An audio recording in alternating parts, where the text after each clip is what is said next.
What's up, YouTube fam? Back with another video. I'm not sure you guys have been watching my last few videos of me talking about how I can't find a leak. Well, today, I haven't driven the car today, so you're probably not going to see it. So, this is typically where these things leak from. So, the oil filter gas housing is leaking. You can see it's actually leaking on the bottom. I can see it dripping when I have been driving the car for a while. So, I'm thinking it's been leaking so bad it's been spraying all over, or I could have both leaking oil filter housing and head gasket. But for right now, I'm gonna replace this. It's pretty easy. It's kind of weird how it started leaking when I changed the oil, so I'm hoping it's not because this cheap AutoZone filter I use and it's just like it's creating too much pressure, and that's why my gasket's leaking now.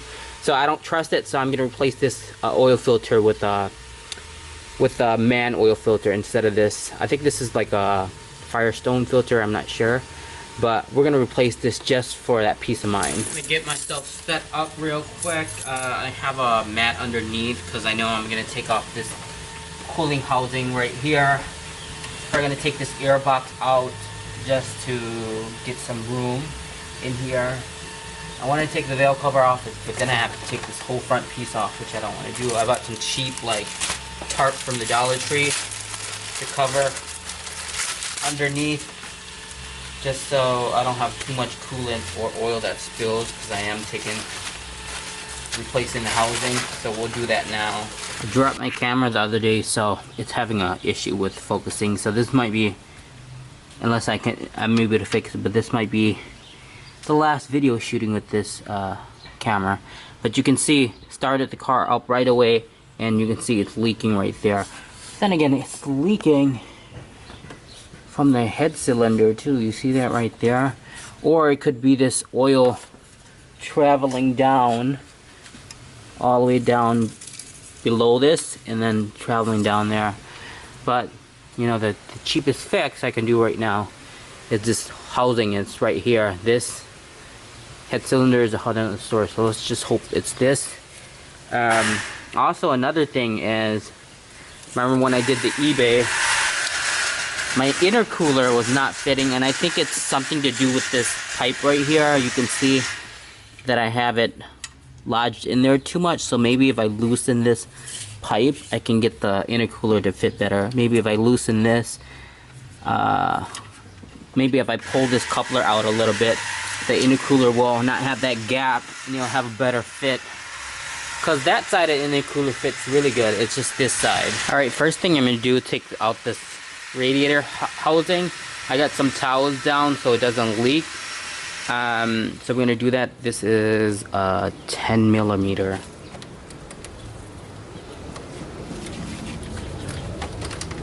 You have to take this out because the housing bolt is right here. Alright, a little update on how far I've gotten, which is nowhere.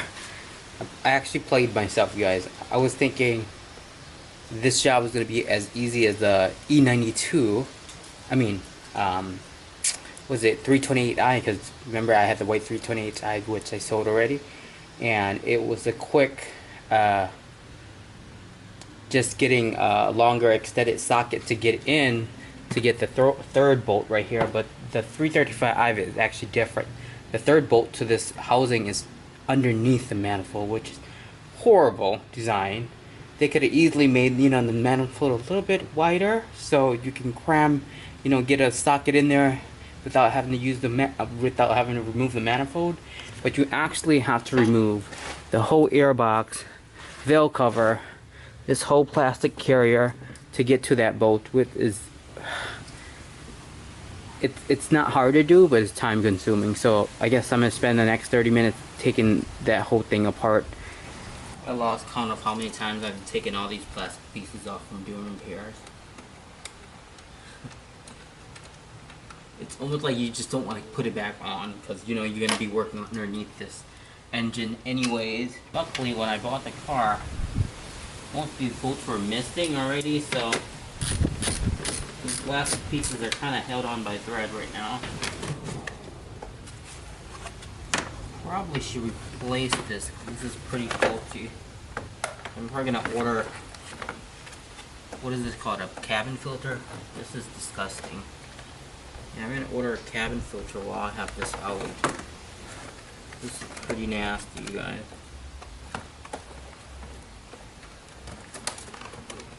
Goodness.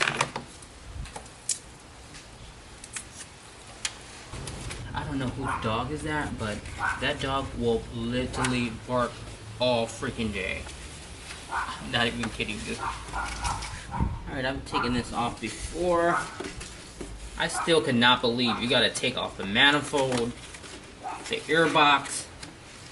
Dude, why do you make things so complicated? If I could bargain, this job, I would probably bargain someone to do it for $300, but that's probably not gonna happen because this job is probably like a $1,500 job. Like, I'd pay $300 for labor, and then I buy the parts. That's what I would do. But I'm not gonna pay no $1,500 in labor to have this done. Not gonna happen. All this has been taken out before, so it shouldn't be too bad.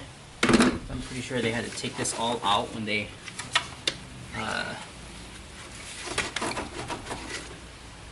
replaced the turbos, and I did this before. I took this out before when I first got it, when we put the Burger Motorsport shark pipe in. I don't recall how did I take it off. Did I take it off like this?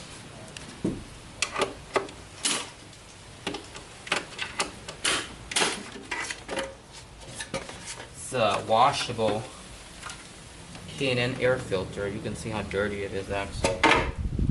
So that's telling me it's working.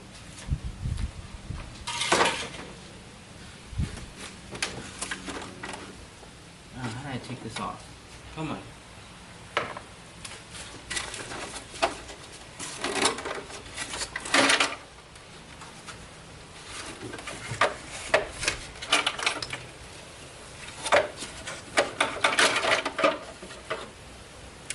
So this right here, hopefully I can get that back on really easy, because I recall last time installing this Burger Motorsports, I had a hard time aligning it.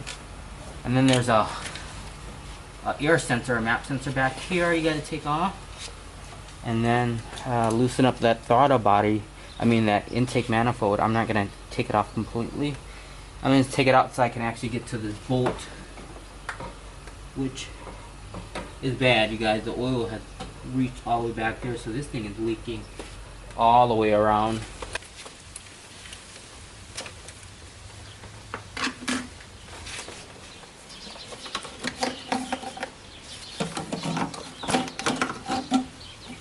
Alright, I tried my best to avoid not taking off this whole charge pipe, but I had to. I just have flashbacks. Like, I still have the actual scar that I was like bleeding when I was putting this charge pipe on last time. I think it was just the design is so tight, especially this coupler right here. It has no flex to it, but let's hope, just because it's been in there for a while, it formed to shape. But even trying to take this off, it was really stiff. So I got the charge pipe off so far. We'll just focus on taking off the intake manifold now, and then we should be able to get to that bolt that's right behind the manifold. Let's hope all these bolts, especially this one because it looks pretty rusty, all these bolts cooperate. I'm pretty sure I'm gonna have to put these down to spec as well. Alright guys, we officially have the stupid manifold loose. Now we're gonna get to this T10 bolt right here.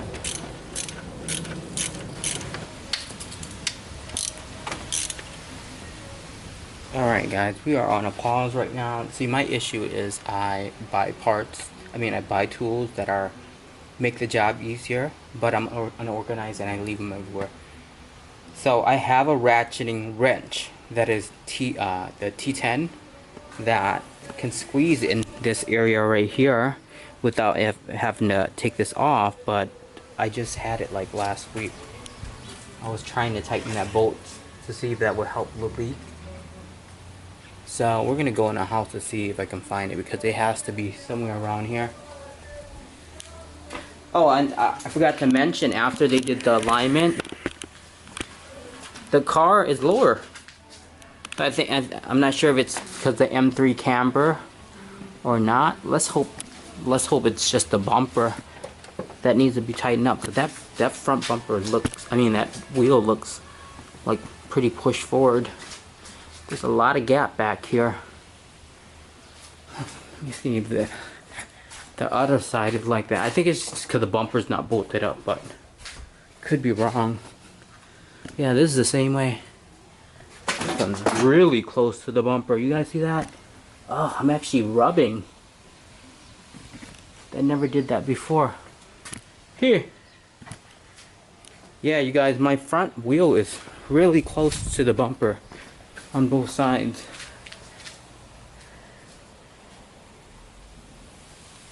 It has a nice stance now. Really does. I do like the way it looks now, because now the back is actually higher. I hated it before because the back always looks slammed. Now it actually looks really even, and I have to say I do see a big improvement with the control arm. I took the turn the other day on the freeway. It's like it hugged that corner, so I'll have to say it does really well. But yeah, I'm getting some tire rub now, which is, I'm not sure, a good thing or it's not bad, but yeah, that's pretty close. Alright, let's go find this tool. Got the bolts out. This little splasher tool didn't end up working because they just made it way too thick.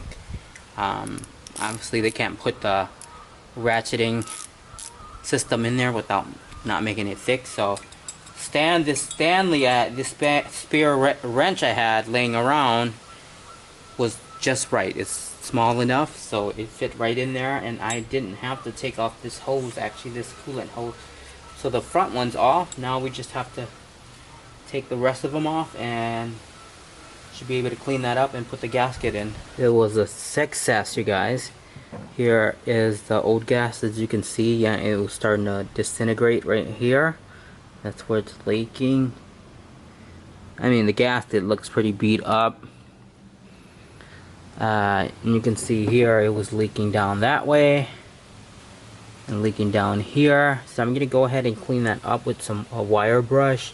Probably spray some carb cleaner, and I'm gonna try to install it today. Make sure you keep track of the bolts because they're all different sizes. Don't pay attention to this mess. The front one's really short. The back one's kind of medium length. Probably not the proper term to be used. And then the top one right here is the longest right there. And make sure you don't use the bolts. Make sure you use the new bolts. I get most of my parts from FCP Euro, and I think they have a lifetime warranty as well. I'm not sure if anyone ever uses the warranty. I've never tried. But yeah, we're gonna clean this up with some carb cleaner and I guess install the new one in. Look how greasy that looks. Look at this. The weak where it gave off is on this corner. Everything else is fine. They might have not bolted that up right. Right here is where it started to give in.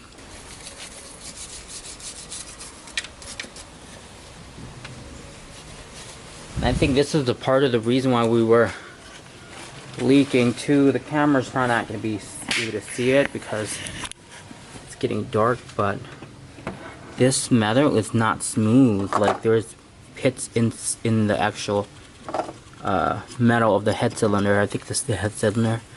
See that pit right there? That doesn't help that that's not smooth. Pits right there too, so that's like the weak spot where it's leaking because it has all these pits in it. So I can hope that's not our actual issue. That would suck. I want to make sure to use some type of tool. I'm using this wire brush there's so much corrosion from the coolant getting in here that I don't want the gasket not to get bare metal, because that's how it's gonna leak. I mean, the rest of the areas of this is fine, but it's just this corner where it's leaking. Here is our new gasket. I'm gonna take off my glove to do this. Hope it goes one way only and not have me all confused here.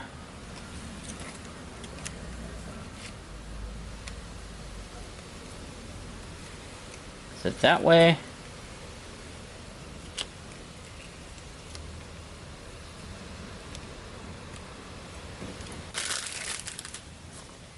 Beautiful.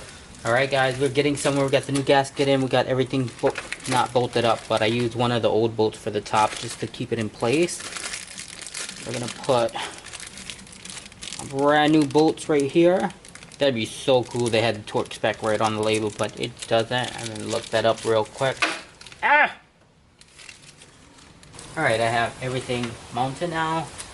I'm looking up online and they call for 22 Newton meters, and which is 16.2 in foot-pounds. Yeah, foot-pounds. So that's where we're gonna set it at. I don't think you could do the bottom, so you're gonna have to do that by hand and kind of guess that. I would have had to have it more tightened than have it barely.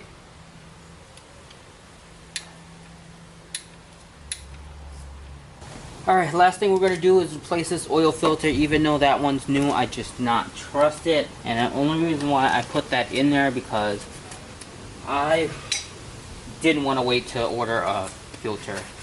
So I put that one in there, and even though it looked weird at the time, I was like, this filter looks weird. And I'll show you guys the difference. Gotta make sure.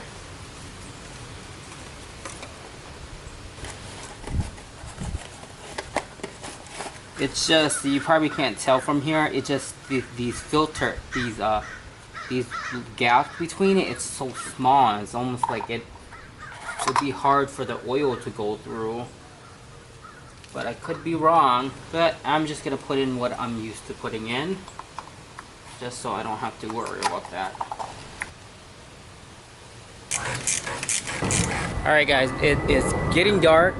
Got everything installed, just have to reinstall everything I took off, and I'm not going to waste anyone's time. I'm pretty sure you guys know how to do that. It was a success. I'll let you guys know later on in the week, or get you guys an updated video if it keeps on, if it starts leaking again. Otherwise, the install was pretty easy. It'll probably take a couple of hours, like 4 hours or so. But yeah, it is done. Anyways, if you like this video, give it a thumbs up, comment down below, and I'll talk to you guys soon.